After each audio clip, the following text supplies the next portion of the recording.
my name's Kashmir Walker, and today we're going to be doing a phonetical analysis of some Old English. Okay, so how do we start that?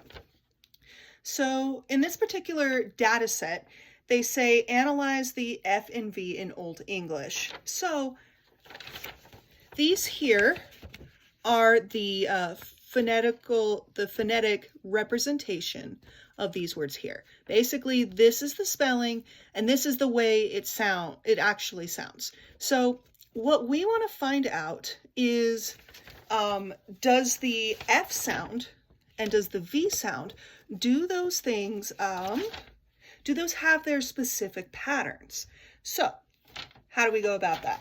Well, we need to isolate the incidences with the F's and V's. So what that means is I'm going to go through the entire data set, and then I'm going to point out, okay, this is where F's show up and this is where V's show up. So let's see. Got one for F's, one for V's. All right.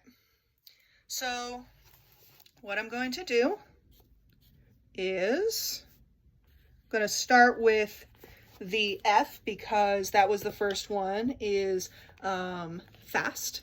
So what I've done here is, because the F comes first, I put a little hashtag there that means nothing else comes before it. Then I put a blank where the F occurs, and then I put the vowel right after that. And that's basically what I do for all of them. So here we go.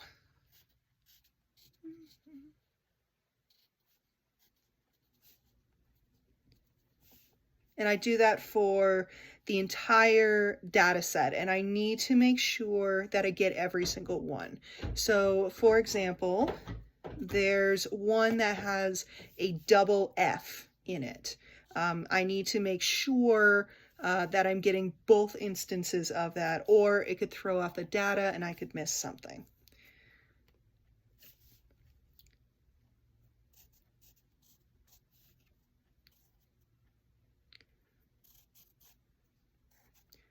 So I'm almost done with my F's there.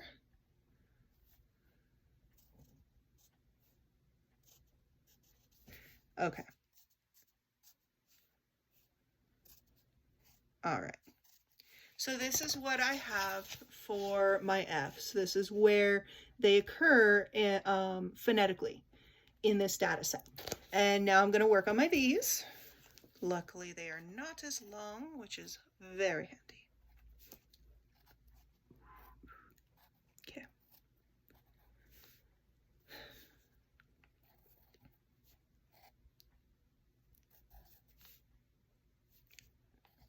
Okay. All right. And voila. So this is what we have here. These are the symbols. This is the sound. This is it's kind of like a back O sound. And so now what we're going to do is we're going to figure out if there are specific patterns to this. So what we first look for is minimal pairs. This means places where the F and the V are interchangeable. So that would be like if you had Vin and Fin. So we're looking for patterns like that. So we go through the whole data set, and as you can see here, there's no minimal pairs. So that means I conclude that it is complementary distribution. So what I need to do in that case is I need to find a rule for that. So when I look at the data set again, I see that there are, I see that certain vowels show up, and I also see that certain vowels and consonants show up here. So I see that there is a mid-central vowel that follows a V, and that these are nasal alveolar. That never occurs in this data set. So what I conclude is that V precedes a central mid-vowel or a nasal alveolar, and F never does. So now what I can do is I can provide an underlying representation. This just shows how things are sounded out. All right, so I got the F there, and then I get, these are the actual phonemes here, the actual morphemes. Okay, and so for the underlying representation, I'm going to use this F because it shows up in more places than the V does. So then what we can do is we can transfer over different representations. So where we have V's, we can replace them with L's, or excuse me, with F's. So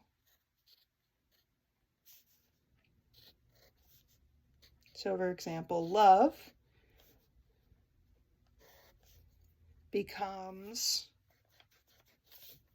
love looks instead like this. So at any rate, that's my psychological, that is my phonological analysis, and that's how you do it. Have a good day. Bye.